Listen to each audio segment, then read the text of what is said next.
2024 wrap-up, all the things. Yeah. Now, first of all, I guess the big news that has been hinted at quite a bit is that Cinema 4D Maxon, they released the particle system into Cinema 4D. We kind of saw the bananas on Twitter and were curious. Yes, we did. And so it's really cool. I have been playing with it. I think it's really great. So far, it's a really good start. It's very intuitive. It's very easy to play with if you already know everything about particles in X particles. You can easily that's what I was gonna say. Like I'm big into X particles, but I maybe my mind doesn't work correctly nowadays. But like I had a really hard time wrapping my head around it. But that is also to say I haven't tried it since they released it. I was only trying it on beta, and so I guess maybe the documentation wasn't a whole 100% there. I had gone through it, but like I don't know. I had a really hard time wrapping my head around it. Well, I think that it's great. I think that there's obviously some things they're going to add to it later on, but like like being able to intersect the own particles. That was the thing that bugged me more than anything. I'm like, how can you release a particle system and that they intersect with each other? You can't keep them from intersecting each other. They intersect each other? That I'm not sure about. I haven't noticed that. That was the main thing. I even asked them on the NAB floor. I was like, are they still intersecting? They're like, well, you can do a detractor thing. And it's just like, well, come on. In X particles, it's just a button. Yeah, but the reason that I wouldn't want them to do that is like if you were doing Mograph cloners. But if you're doing Mograph cloners, they are going to interact with each other anyway because they have collider properties on them. Everything that I was doing was I love the just like the conditionals and like the field conditionals, which are really cool because it's like if you want particles, they're flowing, and after like 5 seconds you want them to the gravity to hit. You can do that. If you want them when they reach a certain area, you want these particles to like get sucked into something. You could make a field, and it's really great. Like I played with the whole thing this weekend, and also Ahmed already. I knew this was going to happen. Yeah. Ahmed already. Yep. He's got this working in Octane with the tag, the initial support for the particles. It doesn't have the motion blur integrated yet. So if you have motion blur on and you're trying all the things GUID and trying to do vertex blah blah blah, trying to mess with all those settings, it's not working yet. It's going to make them look all crazy, but I'm sure that's going to be fixed by 2023.1. Is that what I'm using? I thought I was using like a 2024 version. Maybe I'm not. Well, you might be on the alpha 2024, but that's just I very well may be. I'm on whichever one will allow me to render cross-platform. That might be 24. Yeah. Yeah. So 2023, here's the thing. There's 2023.1.3 R5. That is the version that I was using. And there is an R7. And the R7, if you go to Otoy's website right now, under their main downloads page where it shows Cinema 4D, if you go to that, it's just going to show the R5. It's not listed. The R7 is not listed yet. I think they just need to update the link. But if you go to the forums and you go to Cinema, this is the R7. I'm sorry, I've got the cruds from NAB. Not COVID, thankfully. Not COVID. I haven't heard anyone getting it this year. That's good. So far, yeah. Yeah, so far. I definitely had something else, but it's the dry air. Like I slept like crap that entire time, and I was only there for 3 days. I can't imagine being there for 11. No, it was way more than that. I was full blown awful sick this weekend, but that's to be expected. But so this R7 version, if you go to the forums, it is on there, okay, and you can try out the tag and get the particles working with Octane, which is a lot of fun. And you can experiment with that. Also, RocketLasso, holy crap, Chris did this freaking 4-hour long 2024.4 Cinema 4D video, and most of it is on particles. There's some other things in there, but I watched it on 1.75x speed this weekend. I don't know how you can do that with Chris Schmidt. That's impressive. Well, the That's reason very is impressive. Yeah, but I mean, you've got to, like, some of this is stuff you know, right? Like, if the basics, it's like, oh, here's how you do an emitter, and here's how you do, like, your rate, and you can do a shot of particles and all that. And some of this is because this is for people who haven't necessarily ever used particles, right? If you've never used X particles, you need to know all of that. For sure. So some of it was like I was just kind of perusing as he goes, and then I would pause when it would get to something that I wanted to try, and then I'd try it out and I'd save it, you know, just kind of figure it out. But I did manage to get through the whole thing. The only thing that I didn't spend a lot of time on was flocking. Yeah. Me and Chris were talking at NAB, and I was like, dude, how did you do 4 hours? He's like, it's the biggest. He said it's the biggest release that Maxon has had for Cinema 4D since Fields. It's like, oh yeah, I can so. imagine. Yeah, there's a lot to cover in it, and the flocking is the only thing I didn't do, which I thought that was a Fortnite dance at first, but you know. Oh my gosh. But it's not. Oh yeah, there you go. So that was a lot of fun. You got to ding it, otherwise we'll think you're being serious. I did ding it. So a lot of stuff happened at NAB. We did a lot of parties. I managed to somehow get to them all and get some decent sleep. I didn't drink much this time. I will tell you what, I had so much fun at NAB because I was not working it. Like, I think I love NAB, and after like being there for probably 15 years in a row or something, you know, it's like not having to work it this year was so much fun because like I'd go to the showroom floor in the morning, or in the afternoon, and I'd walk around for a couple hours. I'd see some stuff, you know. It's like, I don't know, online is such a huge presence nowadays that if there's like something that comes out, you know, you're going to know about it. You don't necessarily need to go. It's more about the networking, you know. 100%. And so like what was great about this is like, and this has happened in years past where I would, like, a few years ago, I think our first year back, I was so depressed because I'm like, I'm like 39 years old. I'm like, I'm too old for this. I can't hang out and party. But it's because we were working the booth and getting up at 8 a.m. and I couldn't stay out till. So this NAB, I'd go for a couple hours. I'd go back to my hotel room. I'd take a 3-hour nap, and I'd be raging until 4:30 with EJ and all of them. It was so much fun. Of course, you're not drinking either. I'm not drinking either. No. Yeah. I tried to stay out, and I was like, I wanted to drink. I wanted to go out, and I wanted to drink, and I just couldn't. I was like, I have to get sleep, you know. And you weren't there, so it was like Dreisen's first year working on it. And we used to do a trade out thing. It's like, okay, I'll come in early tomorrow, you come in early the next day. So there's none of that right now. Maybe next year. But my biggest problem is it's so funny. Like, we were out till 4:30 a.m. playing ponies, you know. The ponies at the MPM. The Horsey Boys. The Horsey Boys. The Horsey Boys. Right there. Raid Zero puts it in the chat. I kept calling them the Pony Boys, and they didn't like it when I called them Pony Boys. I'm a pony.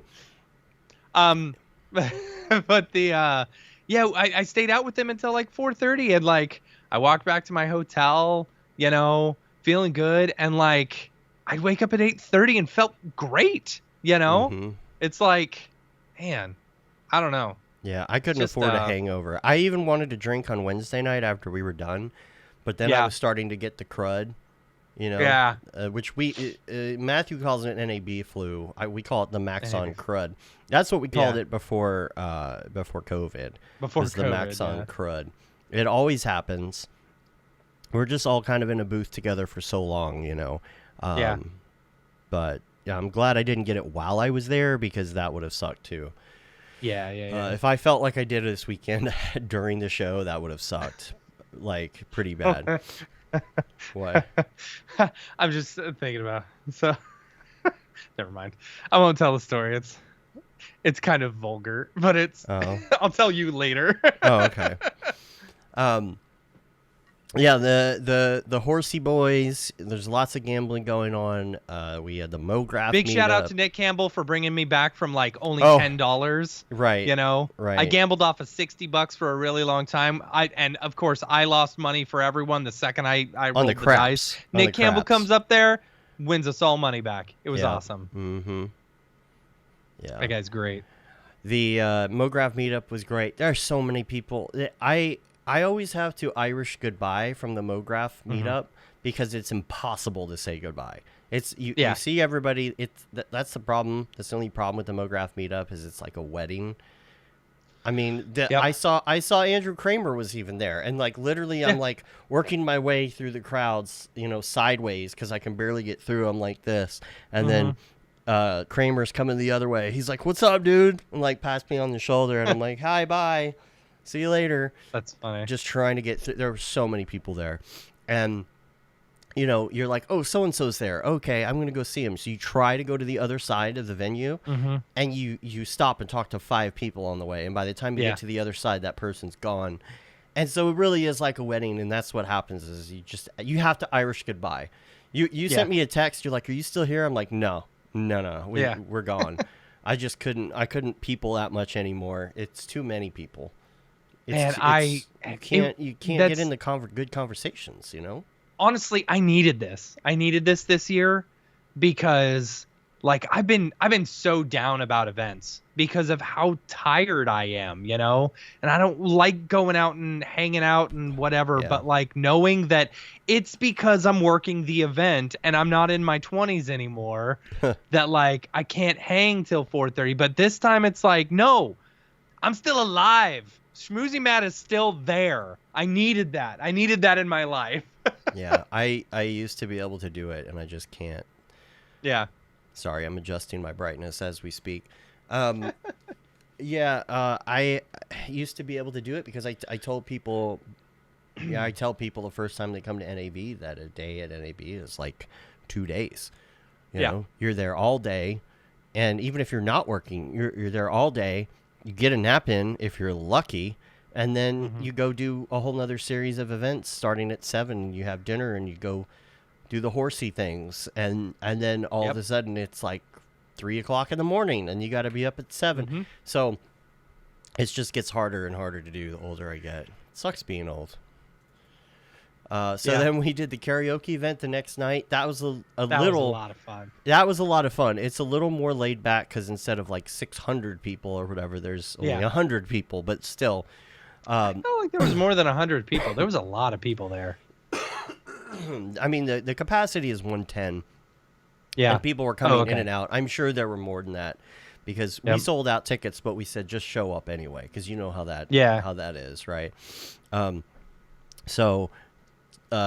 was different than last year. It was like the same amount of people, but I feel like people divided up a little more in those breakout rooms than they usually do. So that was a lot of fun. Of course, Paul was there. It was great to hang out with Paul. Yeah. Did meet a lot of people from Rive as well. Yeah. Which is Rive cool. had a big presence, especially at the Mograph meetup. They were the big sponsor and stuff like that. Yeah. And like, it's so funny. I found myself, I was in conversations with people, and then I'd find myself like looking up at the TV because I'd see these Rive animations and stuff that they were doing, and it actually piqued my interest. I'm interested to take a look at it. I have been playing with it. I have been playing with it quite a bit, and most likely we will have the founders on the show sometime this year. We were chatting about that as well, so that'll be cool. And we can get more into that. Cool. Yeah, I've been playing with it just to see what we could do with it. It's like I want to know, like any other piece of software, like I always say, I like to play with it a little bit just to be like, okay, in the same way that tutorials work. You don't watch the whole tutorial, but you just kind of keep it right here in your brain, just like, okay, if I need that, it's right here. And so karaoke was a bunch of fun. Pinball was fun. Pinball, we've done pinball so many times. It's like you know exactly where to go and what you want to play and all the things. And what's funny is a lot of us were so exhausted we ended up sitting on the the curb just eating our food and like Uh-huh. barely even played games because we were so exhausted. And that's where that clip from that video is Yeah, when we're sitting that was there. really funny. But that was fun. They put Creepy Baby Baseball and the Ducks next to each other. Such like a good in a idea. prime area. So we introduced Yeah. everybody to that. Everybody had to play Creepy Baby Baseball.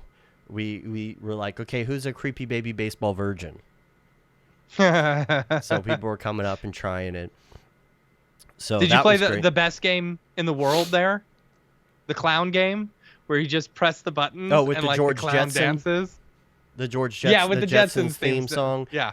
Yeah. I saw it. I didn't play it this year. I usually play it. I usually introduce people to that as well. Yeah. You got to tell them Yeah. it's the best game in the world. And then as soon as you Yeah. start playing, they're like, what else? And I'm like, no, this is it. Yeah. But the cool thing they had at the Maxon booth too is this 3D printer. It Yeah. was the X1 Carbon by Bambu, and TikTok has been telling me that I need a Bambu printer for a long time. course. It's been trying to get me to buy the A1 Mini, but you know me, Yeah. I'm not going to buy the lowest tier. No, you're not. F that noise. No, I have had a fairly decent enclosure printer, 3D printer, since the very beginning of 3D printers. It was like 12, 13, 14 years ago, I think, at this point. It was a long time ago. And it was rather expensive. And the big thing to me is that it was always a hassle for me to get it out and get the bed leveled and like, you know what I mean? Yeah, like, yeah. It's like, and it sticks, and I got to get like a different sticky 3M pad to put on the thing so I can fix it. And then, you would try and scrape stuff off of it because it was sticking too much, and then you would end up jabbing the plate, the cover on the plate, the heat pad, and like it was just a lot of trouble. And it was a lot of trouble to set up, and it was a lot of trouble to get the prints using third-party software and all that. So they had Carbon X1 sitting there, and I had been eyeing it, and I pulled the trigger because it seems like that happens every year. I see something cool at NAB, and then I buy it so that when I get home, it's waiting at my doorstep. And just like clockwork, it was there, and I've got tons of filaments and different things for it. X1 Carbon. And you got the my multi-colors, right? So you goodness. can print multiple colors at the same time. The AMS That's system, awesome. it's got like, you can put a reel in the back of it, and as a printer just normally, and then you have the AMS system on top, which switches everything for you. That's super So you cool. can do multicolor. It takes a long time because it's got to like retract and put the other ones back in. Right. So if you're going to do that, Yeah. you really have to plan. Get rid of the poop. Yeah, That's it what they gets call rid it. of the poop. It has Yep. a thing in the back called the poop chute, and it's like a container where it wipes the nozzle clean and it drops the extra Yeah. pieces in for you. Yep. And dude, this thing is the Macintosh of printers, of 3D printers. All right. Like, this thing is slick. It's metal. It's literally right here. I'm not going to move the camera, but it's literally. Is it sitting printing right here. now? No, but it Okay. is so quiet because it is enclosed, that's what I Yeah. like. And it has different settings on it, kind of like a Tesla. Like, you can put it in sport and ludicrous mode. Nice. Which just means it goes a little faster and it's a little louder. So if you're okay with that. Yeah, but it's like with my Ender 3, I could never control the speed for it. It was always just one speed, And if you're doing something like super detailed or whatever, or you're doing something where you're gonna do a bunch of finishing work to it, like sand it and bondo it and prime Right. it and stuff like that. It doesn't matter necessarily if it like runs pretty fast and the lines are slightly off, because you're gonna go through and sand that anyway. But see, here's the thing about this. I ran one with a fine tip last night and let it go a little longer. Man, you can barely even see the lines on some of this stuff. Yeah, it's so funny. good. Like, from the 3D prints that you would give me, from your original 3D printer to just my Ender 3, I was like, there's such a huge difference, and I can only imagine the difference from the Ender 3 to the Bambu. Yeah, it's so good. I did the little boat that comes with it, and it's got the app for your phone, and you can monitor it anywhere. It's not just your home network. You can check in on it. And what I didn't even realize is that it has a camera in it. That's so cool. Yeah. And how much was it? Well, I got a bunch of like extra filament and stuff. Let me see. I'll give you the actual price on it. But I got the actual retail price. Yeah, I got tons of filament. I actually bought more filament yesterday because I'm trying some translucent plastics. They've got some flexible plastics, and they have I've seen the flexible plastics. You know, where you can make the basketball everybody's talking about. Yeah. And then make a shoe. Yeah, make a shoe, make a flip flop. Let's see. The X1 is $1,200. Okay. Yeah, and that's just a little bit more outside than my paid. price range. It is pricey. It is pricey, especially considering you can get an Ender 3 for like $150. Yeah, but huge difference. I mean, this thing has LiDAR. Yeah. This thing has LiDAR, and it lines up. Yeah, everything. and it's the bed auto levels, which is so like. Yes. Honestly, if I was going to get another 3D printer ever, it would have to auto level, because that is my least favorite thing about 3D printing, is having to go through and like make sure it's all lined up and it barely touches. Oh, it's worth it. Ugh. It's so worth it. And it has a screen on the front. You put an SD card in, and not only can you remotely monitor, but every single print that it does an automatic time lapse of and puts on this card. Oh, that's super cool. Yeah. So everything is a time lapse, and it has AI built in as well. So it uses the LiDAR and stuff and the cameras, and it also analyzes what is going on. So it will do like a first layer, and it will analyze the first layer. And if it thinks that it's not right, it'll pause and be like, hey, is this cool? Are we good? Yeah, that's neat. And you'd be like, yeah, that's cool. good. But the thing that I love is this right here. This is the build plate. And before, you wouldn't be able to take this off, or you'd have to have the special layers of 3M crap. Yeah, the Ender 3 does that. It comes right off. And what's great is, like, if it's not coming off, you just give it a little twisty twist. You can hear it. Yeah. And I love magnetic. It's funny because you've been out of like the 3D printing game for a while. You're one of the first adopters, but you've been out of it for a while. Yeah, like there's been so much since your first one. Yeah. I mean, look at this, because it does these little test things. I don't know if you can see it. Look how easy that just came off. No problem. This is the textured plate. And and I love the textured plate. I think this is the default one that comes with it. I don't think the Ender 3 comes with like one similar to where it's magnetic, but eventually I got to the point where it just wasn't doing a great job sticking, and I needed something that would come off easier and still do a good job. So I bought a glass plate, and it works really well. Yeah. The glass plate, I don't know. There's some things that like the AI has a hard time with, like it can't necessarily see things. Gotcha. Yeah. And I don't remember like the LiDAR, I think I might have this wrong. Like the LiDAR has problems with glass, but the AI has problems with texture because it thinks it's part of the, I don't know. So far, so good. I absolutely love it. I love all the software. I love the slicer. I had Simplify 3D or Simply 3D. Yeah. Or what are whatever you using it was now? Before. Well, now it's got its own software. That's what's so really great. Everything is like its own system, so you really don't have to worry about it. And if you send something from your phone or from your computer, it shows up. You can see the model on the screen. That's cool. Like everything. That's what's so great about it. And I've been using Cura 3D for all of it, for all of my stuff. I love the fact that let's say that you're printing out like 10, 20 of something, right? Little parts or something, and you're really getting something going. The crappy part that happens is like one of them will spaghetti out, but the rest are fine, right? Yeah. So you can literally go into the screen and say and pick and say stop printing that one. That's awesome. And it will just that's way okay. cool. That one's broken. We won't do that anymore, and that's really cool. Yeah, that is awesome. Love that. That is all I have on that one particular segment. We do have more stuff about NAB to talk about here in a little bit, but let's talk about Camp Mograph.